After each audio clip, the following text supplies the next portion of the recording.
Hey everyone, this is Boba Trainer. I don't want to start a trend of trying to theme my channel too much to the holidays because ideally people will watch these videos throughout the year, but I can't very well ignore one of my favorite holidays either. Therefore, during October, we'll pretend this video is themed to the season, and the rest of the year just pretend it's my ever-present curiosity about the Pokemon world. Today, that curiosity has me asking how the Pokemon world deals with death and what might happen after. Death is an interesting topic to cover, especially when the subject is a kid's franchise. Death is an inevitability that every one of us will have to face, but we do tend to try and hide it from younger eyes. Sometimes this comes in the form of avoiding the topic entirely, and other times the issue is merely sidestepped or worked around. I think that the Pokémon anime was initially meant for a broader and younger audience than the games, which is why the first episodes dealing with ghosts, namely the Ghost of Maiden's Peak and the Tower of Terror, take the sidestepping standpoint, while the games were less afraid of tackling the subject directly. The Ghastly at Maiden's Peak is just mentioned to be a ghost, and the maiden herself is said to have turned to stone while waiting for her love. In the Tower of Terror, the titular tower isn't a burial ground like it is in the games, but is just an old house of questionable architectural style that happens to have ghosts. And Ash and Pikachu are able to play with the ghosts by being knocked out. There's very light references to death, but it's not seriously mentioned as a topic or even a possibility at that point. The games, on the other hand, have always been more direct. In the first generation, Lavender Town has the creepy music, the NPCs talk about ghosts, and when you go into that Pokemon Tower, it's very obvious that it's a graveyard. The Marowak that you face is specifically said to have been killed by Team Rocket, and placating its spirit is part of the plot. When you defeat the Marowak ghost, Mr. Fuji says that her spirit has probably gone on to the Afterlife. The first time that the anime takes a serious turn towards this is in the often forgotten prequel to the first Pokemon movie, The Uncut Story of Mewtwo.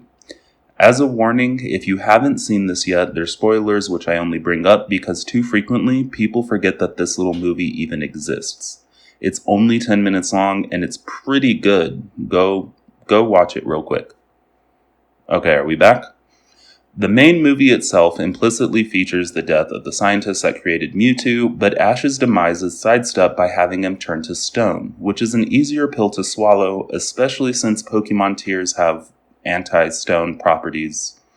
Could have used some of them around Medusa, I guess. But in the prequel, we meet Amber, Dr. Fuji's daughter. Technically, she's a clone, but her death and Fuji's attempts to get her back are actually the precursor to the cloning process that gave birth to Mewtwo. In the short, Amber 2, as she's called, develops a friendship with Mewtwo, but her clone is not viable, and she passes away along with clones of Bulbasaur, Squirtle, and Charmander. The film doesn't exist just as a tearjerker, it also shows Mewtwo's humanity and the way he becomes saddened by the loss of his friends. Just from here, it becomes easy to see that while Pokemon occasionally avoids the topic, death is just as much a part of their world as it is in ours, and they seem to be similar in how they deal with it. Lavender Town in the first generation shows us that humans care about the loss of their Pokemon, that they might pray or perform other rituals to help the Pokemon be at rest, that the Pokemon can return as a ghost of itself if the death was traumatic enough, and that the Gengar line is either born from others who have died or at the very least is attracted to places of burial. Finally, that humans might choose to pursue ways to bring back the dead, going as far as perfecting cloning to try and recapture what was lost. Usually, the anime causes sad moments by merely having trainers release their Pokemon, but in a few cases death has caused similar separation. Spoiler alert for Pokemon the movie I Choose You and the Sun and Moon series, Sorrel's Luxray dying is an example of Pokemon willingly sacrificing themselves for their trainers in an extreme case and the effect that it can have on humans. We also have the passing of the Stoutland in the Sun and Moon series, which while absolutely devastating, also shows us how Pokemon cope with the death of their friends. While neither of these examples show what happens after death, another movie moment gives us a peek. In Lucario and the Mystery of Mew, Both Sir Aaron and Lucario, after passing away, are shown to be in the afterlife, sharing a bar of chocolate and heading towards a building that looks suspiciously like Cameron Palace. From here, we can come to the 4 possible outcomes for death in the Pokemon world. First, your spirit may remain in the form it was when you were alive. The Marowak that is part of the plot of Generation 1 is this type of ghost, as is the Maiden in Ghost of Maiden's Peak. The unexplained ghosts, such as the one hiding in Phoebe's battle, will also fit here. These are mirrors of the most popular type of ghost in our own world. Those with unfinished business who, like Kerrigan and Casper, just need a conclusion to what's troubling them to move on. Marowak did, and it can be assumed that if the Maiden ever finds the spirit of her true love, they'd both move on to the afterlife together. And the other ghosts in the games might still be waiting to find whatever they need to find their peace. No, you're not the one, the ghost of the Hex Maniac says in Lumio City. Maybe once she finds the one, she'll be able to move on. For the most part, these spirits seem harmless, with some, like the Latios who sacrificed itself in Pokemon Heroes, still spending time with its family. Second, there's the afterlife option. Now, this territory is a bit murkier because it's not explained very well at all. It becomes even murkier because Pokemon draws from a lot of different cultures, and perspectives on the afterlife can vary wildly from one culture to another, meaning making the assumptions that their afterlife is like any particular one of ours can be folly. While several Pokédex entries talk about a spirit world, the only real glimpse we get is in the aforementioned Lucario and the Mystery of Mew, and only for a few seconds at that. The afterlife shown doesn't appear to be a hell or even a heaven the way the words are typically used, but more of a neutral place with chocolate that looks very similar to the Pokemon world, if a bit foggier. Though that might be an artistic style to make sure younger audiences understand that they're in the afterlife. If so, we can say that it might be a spirit world, or that the afterlife in Pokemon is tailored to your particular desires. It's a common form of quote-unquote heaven in media like American Dad or Supernatural or even Titanic. I'll bet for Aaron and Lucario, being able to spend eternity back home sounded great as long as they were together. The third is one that I've touched on before, which is that dying in the Pokemon world sometimes makes you a Pokemon. I'm the first to admit that not all ghost Pokemon appear to be actual ghosts, but a fair amount of them are specifically stated to have once been human, and back when Gen 1 came out, that was the consensus amongst me and my friends. That's why the ghost Pokemon are around Pokemon Tower, because their spirits became those Pokemon. Yamask, Spiritomb, Phantump, and Frostlass are some others that are also linked with being human at some point. Some cases appear to be more based on lore than others, but I feel pretty confident in stating that when humans or Pokemon die, some of them become ghost-type Pokemon. Even Pokemon like Pumpkaboo are said to be possessed by lost spirits. The final one is last because it has the least textual evidence. It's also last because it doesn't preclude the first two options, reincarnation. It's mentioned a few times in the side titles, is part of the lore of the roaming beast, and is part of Ninetales' lore, but it's not focused on enough to be what I would consider a definite. It seems that sometimes reincarnation happens. However, whether or not that is the norm remains to be seen. It could be that reincarnation is so natural to their world that they don't mention it, but it could also be that special circumstances are required to reincarnate, like noble saints becoming a Ninetales. Either way, reincarnation is not one solid belief. There's variations in the way that it can happen.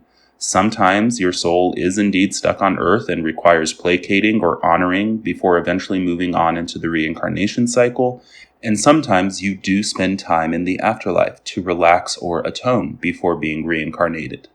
Galarian Yamask's 49 damage requirement in order to evolve might actually be a reference to this very belief. Delving into the Dex entries for some of the ghost Pokemon like Lampent and Dusknoir reveals that, at least from the perspective of the living, being stuck as a spirit, the first type that I mentioned, is not a good thing. On the one hand, you have Pokemon like Lampent who may feed on your soul's energy, making that very existence dangerous. And on the other hand, you have Dusknoir, who is said to swallow spirits and take them to the afterlife. Now, I've discussed before how this is actually a good thing, that psychopomps are rarely the bringer of death, they just guard and guide the soul to the afterlife. Dusknoir's Dex entries indicate that being stuck as a spirit is bad and you're supposed to move on. Again, this lines up with the angry and restless ghosts of our own lore. They need to be placated or avoided, either with beans like in ancient Rome or any number of protective talisman charms or symbols that people wear even today. Pokemon in our world even share a similar ritual seen in the anime and, again, mentioned before by me, in the lanterns they set up to guide the lost spirits home. Home, for spirits, being the afterlife. I've theorized before that this almost universal belief in our world has even crossed over into Pokemon themselves, with Alolan Marowak having some similar rituals to our own. Finally, we have 3 more figures in Pokemon, namely Sensu-style Oricorio, Mediums, and Channelers. If you don't remember that last one, it's because they're a trainer class exclusive to the Gen 1 games and remakes. I guess the dead aren't talkative in other regions. Anyway, all 3 are necromancers, which is almost an odd statement to make about Pokemon. Necromancy being control of or communication with the dead. Some of the channelers will tell you that they're possessed. One particularly frightening medium in the first generation games asks for your soul, and Oricorio, well, this is its Dex entry. It summons the dead with its dreamy dancing. From their malice, it draws power with which to curse its enemies. Now, I'm hardly expecting this little burb to be the finale of this entire video, but it does raise the question of why the spirits are full of malice. Is it summoning the trapped spirits, or does it call them from the afterlife, and that upsets them? The Channeler and Medium trainer classes suggest that channeling and mediumship also exist, which can be said to be another form of necromancy. The terms can be used interchangeably, but nitty-gritty mediumship is merely communicating with the dead and can be applied to things like tarot and Ouija boards, while channelers are specifically people who have been possessed to serve as the vessel for the dead to speak. Again, pretty dark stuff for a Pokemon game, but what it does tell us is that the dead can be spoken to, and I'd imagine, since their design is based on Shinto priestesses, the idea is that the channelers and mediums try to calm restless spirits. And so, by filling in quite a few blanks, we can form some sort of rough sketch of how the Pokemon world deals with death in the afterlife. We know that death is treated much the same as it is in our world, grief and sadness surrounding the event, and even a case of perfecting a difficult science just to reverse it, which implies that they're just as unsure as we are about what comes after life. Even with ghost Pokemon and people who can talk to the dead, the reactions and trauma we see death cause might imply that even they're unsure about what awaits on the other side. As for what does await, we have several options, but unfortunately with no clear way to tell how each option gets meted out. It can be inferred that if you die in a state of extreme apprehension, pain, fear, or anger, that your spirit will remain behind. Not a Pokemon, not a human, but a wandering soul trying to complete their unfinished business.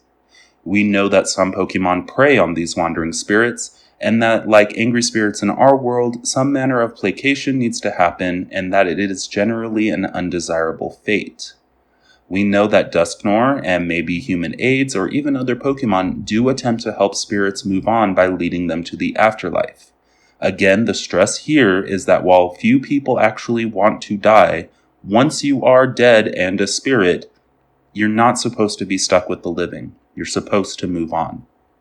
Move on to the afterlife. We don't have too clear a picture of what it entails, but nothing suggests that it's a bad place. If the one real glimpse of it we get is accurate, it may look very much like the world that they're used to, or it may tailor itself to your deeper desires. We know that Pokemon and humans can share the same afterlife, meaning that a goodbye between a trainer and their Pokemon, or even one Pokemon and another, has an implicit "for now" attached to it. We know that the dead are respected and honored by the living. We can also infer that those actions are believed and maybe do help keep the dead placated in the afterlife or on the other side.